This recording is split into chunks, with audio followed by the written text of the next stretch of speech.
Something just exploded inside Russia and nobody saw it coming. Not Ukraine, not NATO, not even Donald Trump, who now finds himself awkwardly exposed before the very country he's sworn to keep close, Vladimir Putin's Russia.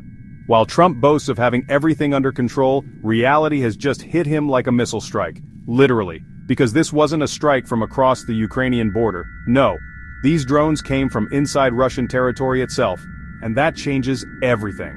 The Russian city of Shepsk, far removed from the war front, was rocked by explosions when two kamikaze drones obliterated a major industrial complex believed to be manufacturing the advanced Arpilla A-1, a Russian upgraded version of Iran's Shahed drones. These drones have been instrumental in Russia's recent edge on the battlefield. That's precisely why this factory was targeted, not by accident, but with clinical precision. And now, Trump is in serious trouble.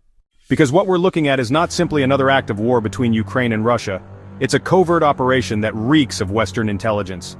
These drones didn't just fly in from Ukraine, they were launched from inside Russia. The implications of that are staggering and dangerous. And the question everyone is afraid to ask is this: who gave the order? All signs point to the CIA acting on its own, and that would not be the first time.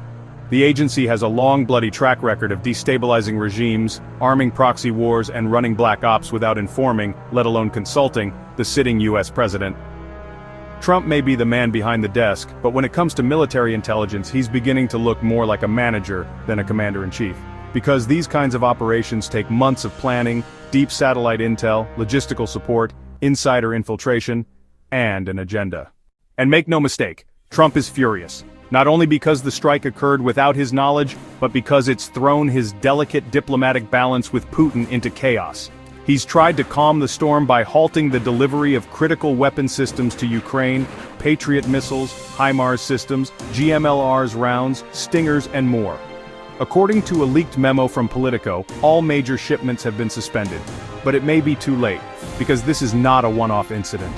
On the same night, Russia reported intercepting over 60 drones in 6 different regions: Kursk, Saratov, Rostov, Belgorod, Voronezh, and Oryol. Multiple airports shut down, civilian panic spread, and yet no sirens sounded in Shepsk. No early warning systems were triggered. That's how deep the infiltration goes. Trump now faces the worst of both worlds. Either his administration authorized a clandestine strike against his closest ally, or the CIA did it without him. Either way, he appears powerless. And for a man whose political identity is built on strength, this could be a death blow to his credibility. No te vayas, quédate con nosotros hasta el final, porque lo que estás a punto de escuchar podría cambiar tu forma de ver el poder global. A continuación te daremos los detalles que necesitas para entender lo que realmente está pasando y mantenerte un paso adelante. Esto es Quick News, where we break it all down to sharpen your critical understanding of today's global power plays. Now ask yourself, what would happen if a similar attack occurred in the UK, not from abroad, but from within? Western headlines would scream sabotage, infiltration, even war. But because this happened in Russia, and possibly at the hands of the West, there's silence. Deafening, suspicious silence. And that's exactly what makes it all the more alarming. Putin now has to wonder, if Trump isn't in charge of US military strategy, then who is? And that question alone destabilizes the entire geopolitical framework. Because in war, predictability is power. And unpredictability, especially nuclear unpredictability, is a recipe for disaster. Western media has largely avoided this angle. They won't dare admit the operation might have bypassed Trump entirely. But the facts are piling up. The strike on the Kupol plant wasn't random. It targeted a high-value drone assembly line, something only visible via high-resolution satellite imaging or on-the-ground informants. Ukraine doesn't have that kind of access. Someone helped them, someone from the inside. And the consequences? Already showing. Russia has intensified surveillance. Security lockdowns are spreading. Diplomatic back channels between Moscow and Washington have gone eerily quiet. Trump's gesture to halt arms shipments to Ukraine is clearly a desperate attempt to send a signal to Putin, "It wasn't me."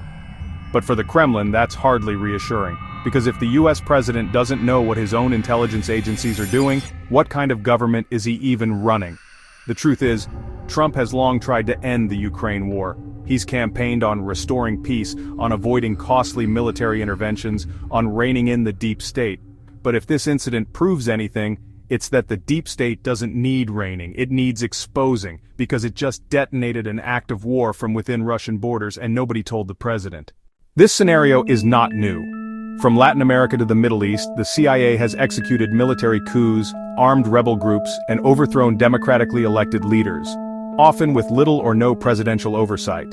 Chile, Nicaragua, Argentina, Libya, Iraq, the pattern is consistent. And now, that playbook may be unfolding inside Russia itself. So where does that leave Trump? Is he the commander of the United States or merely its figurehead?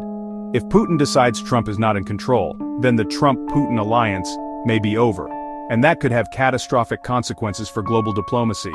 Because a president without authority is more dangerous than an aggressive one. At least the latter can be negotiated with.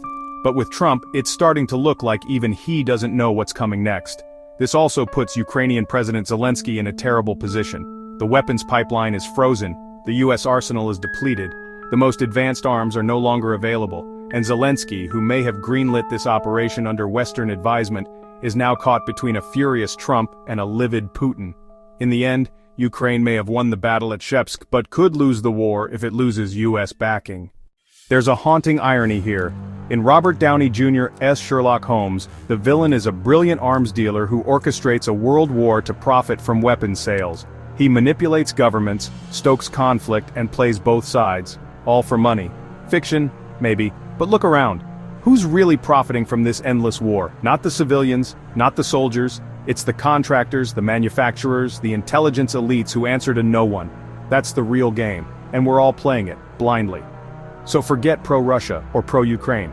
The real division is between those who profit from war and those who suffer it. Trump may be learning that too late. He tried to act swiftly, cutting the weapons flow, trying to preserve his image as a man of peace. But the damage is done. The strike at Shepsk was a warning shot not at Russia, but at Trump himself, and it worked. Because now the world knows he's not in control. The CIA is running its own game, with its own agenda. The question is, what's their endgame, and how much longer before a misstep like this triggers something we can't contain? This may just be the beginning. If these sabotage attacks continue, and all signs suggest they will, we could be witnessing a new phase of the Ukraine war, one that's quieter, more lethal, and completely out of control. If you made it this far, it's because you care about the truth. So here's what we promise.